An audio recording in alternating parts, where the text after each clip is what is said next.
नमस्कार। वार्ड विकास के मुद्दों पर एक बार फिर से चर्चा करेंगे। चूँकि मैं आपको बता दूं, दुर्ग नगर निगम में नगरीय निकाय चुनाव के लिए आरक्षण की प्रक्रिया पूरी हो चुकी है। इस वक्त हम हैं वार्ड क्रमांक 12 में। हमारे साथ मौजूद हैं पार्षद अजीत वैद्य जी, और उनके वार्ड में कितना विकास का काम हुआ है। चूँकि एससी आरक्षण जेंट्स है ना, एससी सामान्य यहाँ से आरक्षित हुआ है और काफ़ी सारे दावेदार निकल करके आ रहे हैं। चूँकि इस वार्ड से फिर से चुनाव लड़ने की तैयारी में है अजीत वैद्य जी, और उनसे पहले तो जानेंगे कि बीते 5 सालों में क्या क्या वार्ड में विकास के कार्य कराए हैं। नमस्कार जी। जैसा कि आप सभी जानते हैं, आज हर पार्षद को, हर जनप्रतिनिधि को छत्तीसगढ़ के पूरे भारतवर्ष में जो विडंबना और जो इतनी भारी महामारी आई थी, उससे लगभग कोई किसी भी जनप्रतिनिधि ने काम नहीं किया है अपने वार्ड में। विकास के कार्यों को तो नहीं किया होगा, क्योंकि हर आदमी अपनी ज़िंदगी से लड़ रहा था। मुझे काम करने का मेन समय मिला था लगभग 2.5 साल। 2.5 साल तो पूरा कोरोना में ये हो गया। 2.5 साल में मैंने अपने वार्ड में सीसीटीवी कैमराज हैं, हमर क्लिनिक हॉस्पिटल है, लोग आज गरीब लोग हैं, बुजुर्ग लोग हैं जो जा नहीं पाते, उनके लिए मोहल्ले में क्लिनिक खुलवाया है। दूसरा, लगभग मैं अपने वार्ड में 1700 से 2000 वर्ग मीटर तक मैंने सड़कें बनवाई हैं। लगभग 300 साढ़े 300 मीटर नहीं 500 मीटर के आसपास नालियाँ बनाया मैंने। और पूरे जितने वार्ड में बुजुर्ग हैं, वृद्ध हैं, उन लोगों को लगभग 26 जनवरी को, हर 26 जनवरी या कोई भी ऐसा ये आता है, उसमें हमने उनका मान सम्मान बढ़ाया। हर बुजुर्गों को, जो मेरे वार्ड में जितने बच्चे हैं 10वीं 12वीं 8वीं ये पास आउट को, उनका उत्साहवर्धन किया हमने। दूसरा चीज़, ये हमारा जो वार्ड है, मतलब शहर कहता है कि नशों का गढ़ है, पर मैंने अपने वार्ड में जब से मैं आया है, इतिहास गवाह है कि मेरे वार्ड में नशा पे कंट्रोल तो नहीं किया, पर मेरे वार्ड में जितने भी क्राइम होते थे पहले, उस क्राइम की जो औसत है उसको मैंने बहुत कंट्रोल किया। ना मैं किसी बच्चे से लड़ाई किया हूँ, ना किसी प्रकार से उनसे विवाद किया हूँ, ना किसी भी प्रकार से उलझन में उनको उलझाया हूँ। सिर्फ और सिर्फ उनसे प्यार से, पोलाइटली उनसे दोस्ती। नशा मुक्ति का आपने जिक्र किया। बीते अभी गर्मी की बात करें तो सबसे ज़्यादा इस गर्मी के सीजन में सबसे ज़्यादा चाकूबाजी की घटना इस दुर्ग शहर में देखने को मिली है। और ये कहीं ना कहीं जितने लड़ाई झगड़े हुए हैं, जितने चाकूबाजी की घटना हुई है, सारे नशे के लत में हुआ है। तो आपके वार्ड में ऐसा आपने नशा मुक्ति अभियान का कोई कार्यक्रम चलाया था? मैंने बहुत बार पुलिस डिपार्टमेंट के माध्यम से यहाँ पर शिविर लगवाया, लोगों को जागरूक किया नशे के बारे में। मेरे भी तकिया कलाम हुआ करते हैं कि नशा मत करो, नशे की नींद से जागो करके मैंने अपने बच्चों को हमेशा गाइड किया। और मैं जहाँ तक समझता हूँ, मेरे वार्ड के बच्चे नशों से एकदम बाहर नहीं हुए। लेकिन मैंने अभी तक इन 5 सालों में मेरे बच्चों को, मेरे वार्ड के बच्चों को मैंने जो गाइड किया है, उस पर बहुत कुछ वो लोग ने साथ दिया, अपना खुद का भी और अपने वार्ड के लोगों का भी, और मेरा भी साथ दिया। मेरी भी बातों को सुना है मेरे बच्चों ने, मेरे वार्ड के सभी बच्चों ने, और नशा नहीं किया। आपको पता है, ये चाकूबाजी वाली घटना है पूरे दुर्ग शहर में, आपको सुनाई दिया होगा। मेरे वार्ड में, पर्टिकुलर वार्ड नंबर 12 से कोई ऐसी घटना नहीं है, कहीं पंजीयन नहीं है कि वार्ड नंबर 12 के किसी ने चाकूबाजी किया होगा या कोई ऐसा क्राइम किया होगा मेरे वार्ड में। वार्ड का माहौल सुधारने के लिए या निगरानी रखने के लिए सीसीटीवी कैमरास पूरे वार्ड में लगे हुए? हाँ, पूरे लगभग पूरे दुर्ग शहर में मैं बोलता हूँ सबसे ज़्यादा सीसीटीवी कहीं लगा होगा तो मेरे वार्ड में लगा। मेरे जितने भी 5 साल में जो भी निधि आई, स्टार्टिंग का जो कोरोना का था उस समय राशन वितरण किया, पूरे शहर ने वितरण किया, पूरे देश ने वितरण किया, तो मैंने भी किया। बाकी समय में जो भी निधि आई, मेरे पार्षद निधि, मैं लगभग सीसीटीवी कैमरा है, एक जिम बनवाया हूँ। और भी जैसे कई जगह नाली की एकदम नीड थी और एट ए टाइम फंड नहीं आ पाया था, तो वहाँ नालियाँ बनाया। निधि का भी पैसा मैंने प्रॉपर लोगों के जन कल्याण के लिए यूज़ किया हूँ मैंने। आप बीजेपी के पार्षद हैं या रहे हैं अभी फ़िलहाल के वक्त की बात करें, और अभी चूँकि दावेदारों की अभी लिस्ट आती जा रही है और आपको अभी पार्षद प्रत्याशी रूप में घोषित नहीं किया, लेकिन अगर दूसरे पार्टियों की बात करें या निर्दलीय प्रत्याशियों की बात करें तो लगातार नाम निकल करके आ रहे हैं, वो अपने दावे वादे भी कर रहे हैं। किन मुद्दों को लेकर जनता के पास जाएंगे? ये बहुत अच्छा सवाल है आपका। देखिए, मैं पर्टिकुलर मतदाताओं से भी और प्रत्याशियों से भी ये अनुरोध करूंगा, प्रलोभित मत ना दें ना लें। और मैं मतदाताओं को भी बोलूँगा, किसी भी प्रकार से प्रलोभन में अपना मत दें। आपका एक मत अनमोल है। तो आपका क्या साइलेंट प्रचार रहेगा? साइलेंट प्रचार नहीं रहेगा। जैसा भी प्रचार करूंगा, जो भी जैसा प्रचार करने की जो तरीका है वो रहेगी। पर मैं किसी प्रकार से किसी को प्रलोभन दे करके मैं किसी का मत नहीं लूँगा। इसके लिए अगर ऐसी परिस्थितियां बने कि मेरे को किसी का प्रलोभन दे करके मत लेना है, तो उससे अच्छा मैं लाख गुना समझता हूँ हार मेरे को अच्छी है। मैं किसी को प्रलोभित नहीं करूंगा। और मैं अपने वार्ड की सभी जनता से बोलूँगा, किसी भी प्रकार से मुझसे कम से कम प्रलोभन का उम्मीद ना रखें। ना मैं वैसे करूँगा।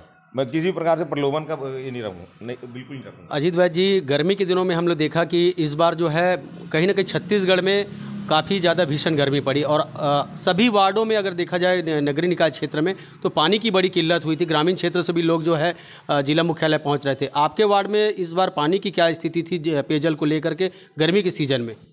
पानी के लिए तो हम लोग ने इस हद तक लड़ाई की, जो जनता उसका गवाह है। हमने हर स्तर पर लड़ाई किया। और मेरे वार्ड में तो पानी के लिए हम लोग इतने परेशान हुए।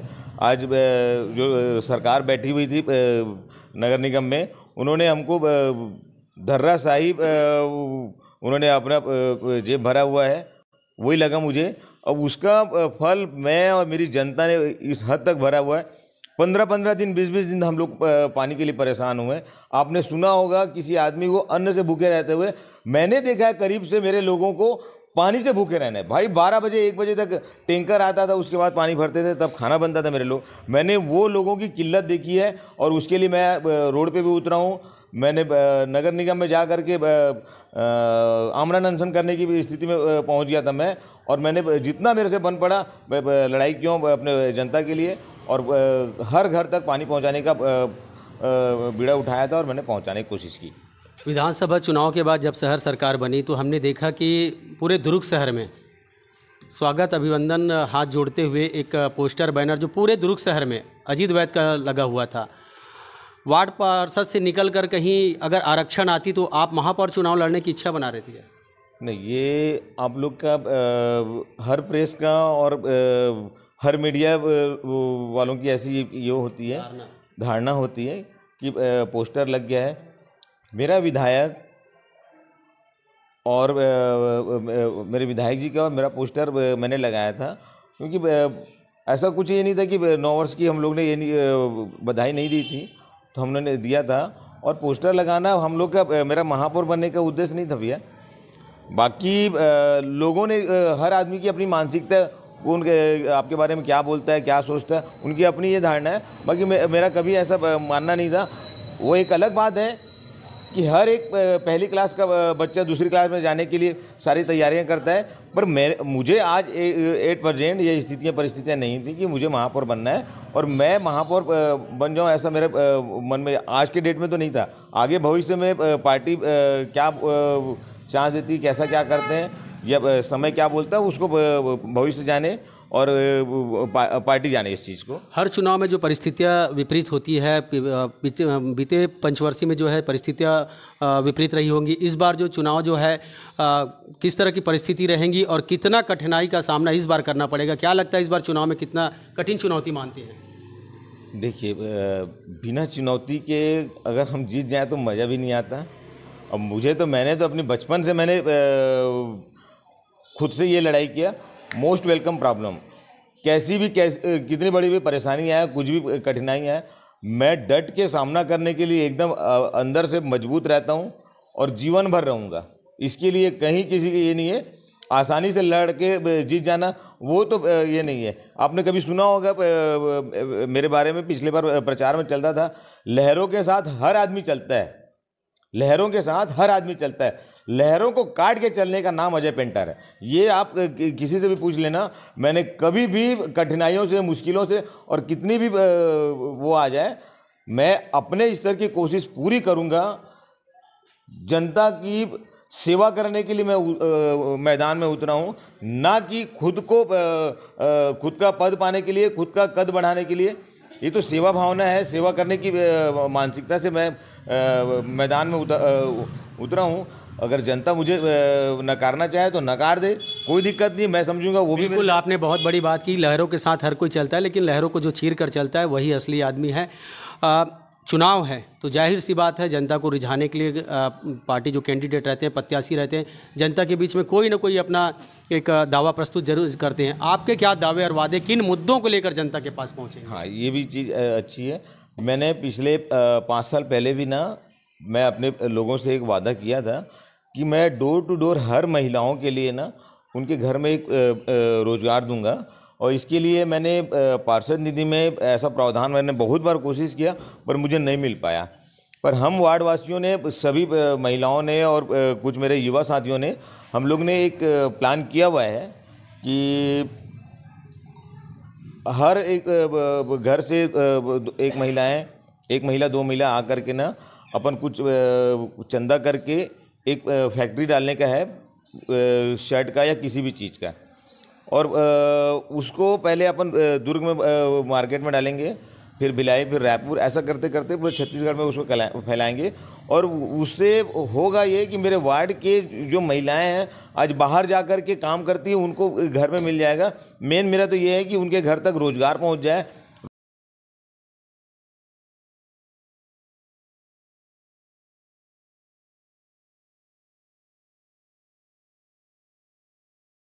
किसी भी थर्ड आदमी, हर महिला सेल्फ डिपेंड हो जाएगी। तो वो उस क्षेत्र में मुझे जा कर के महिलाओं के लिए काम करना है।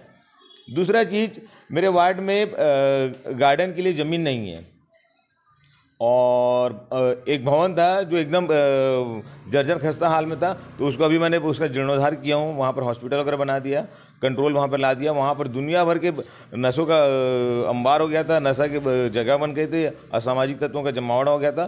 तो उसको मैंने पूरा उसका जीर्णोद्धार करके आज उसका कायाकल्प कर दिया है। ये जनता जानती है मेरी। वार्ड में यदि किसी की मृत्यु हो जाती है, किसी के घर में नवजात शिशु या कोई नया जन्म लेता है, तो उनको जाहिर सी बात है किसी न किसी सहायता की ज़रूरत पड़ती है। इसके अलावा महिलाओं की बात करें, बच्चों की बात करें, या गणेश पूजन का समय आता है, दुर्गा पक्ष के समय आता है, तो पार्षद अजीत वैद्य किस तरह खड़े हैं? वो जनता जनार्दन जानती है सब। बीते 5 वर्षों की बात कर रहा हूँ। हाँ, जनता जानती है सब चीज़ को। मैं देखिए, जहाँ दुर्गा मंडप और गणेश जी का ये तो अपनी खुद का अपना वो है, कहना चाहिए, सबकी अपनी हाँ श्रद्धा है। तो वो श्रद्धा के अनुसार मेरे से जितना बन पड़ता है, हमारे गणेश मंडली को या दुर्गा मंडली को मेरे से जितना बन पड़ता है, मैं उतना उनको चंदा भी देता हूँ। जैसे आम लोग देते हैं वैसे चंदा देता हूँ। मैंने अपने वार्ड में पिछले 2 साल से, आपने सुना होगा, हर वार्ड की मंडलियाँ जो आती हैं वो अलग अलग टूटे इसमें आती है, वो उधर से आते, वो उधर से आते, वो उधर से आते। तो मैंने एक नया मुहिम छेड़ा था, और वो 2 साल से कर रहे हैं हम लोग। तो हम लोग ना लगभग शहर की, मेरे वार्ड की सारी मंडलियाँ एक साथ, एक कतार पे, एक लाइन पे अपने वार्ड में हम लोग एंट्री कराते हैं। एक साथ हम लोग ये करते हैं, और ठंडा भी हम लोग एक साथ करते हैं। दूसरा चीज़, आने के समय माता रानी जब आती है, उस समय हम लोग ने डीजे और अन्य प्रकार का वो किया है। जाने के समय शांत हम लोग जगराता से ले जाते हैं। ये एक पहल करने की कोशिश किया था मैंने। दूसरा चीज़, वार्ड में किसी भी प्रकार से किसी के यहाँ जच्चा बच्चा या मृत्यु हो जाता है, तो मैं एक इंसानियत का एक वो होता है, मैं जा कर के खड़े होता हूँ। जैसा उनसे मेरे से बन पड़ता है, कोई निम्न परिवार से है तो उसे जितना मेरे से बन पड़ता है मैं सपोर्ट भी कर देता हूँ। पानी बाटल बोलो या जैसा भी उनसे होता है, मेरे से अगर कभी किसी के 4-5 पैकेट तेल का सपोर्ट हो जाए, या जो भी मेरे से बन पड़ता है वो करता हूँ। 8% मेरी मानदेय आ गई होती है, तो मैं जितना बनता है मेरे से मैं कर देता हूँ।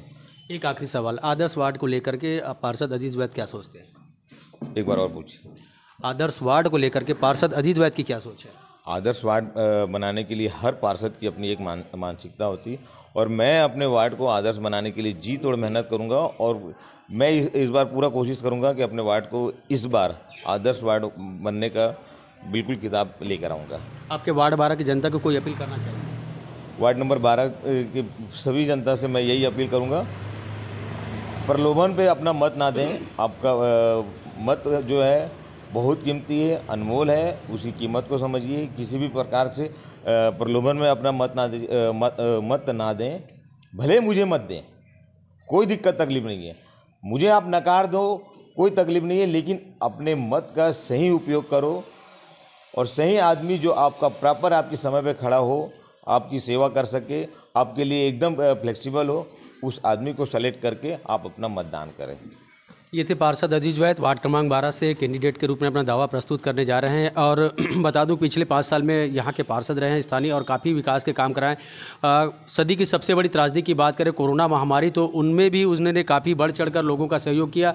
और चूँकि कुछ सालों में वार्ड में काफ़ी विकास हुआ है, बीते गर्मी के दिनों में भी आपने देखा कि निगम में पानी के मुद्दों को लेकर उठाया। और शहर में अगर बात करें तो जहाँ भी आप जाएंगे एक पोस्टर में पार्षद अजीज वैद आपको जरूर नजर आएंगे। और काफ़ी बड़ी बात उन्होंने कही कि लहरों के साथ तो कोई भी चलता है, लेकिन लहरों को चीर कर जो चलता है, कहीं ना कहीं वार्ड विकास की बातों को मुद्दा उन्होंने उठाया है। आगामी दिनों में किस तरह से उनको चुनाव को लेकर तैयारी रहेगी, जनता के बीच में वो किन मुद्दों को लेकर के जाते हैं, उनसे भी हमारी इस बातों को लेकर भी चर्चा हुई। और जाहिर सी बात है चुनाव के दिनों में भी हम उनसे ज़रूर इस बारे में और भी रूबरू होंगे। राजधानी रिपोर्टर के लिए लोकेश साहू।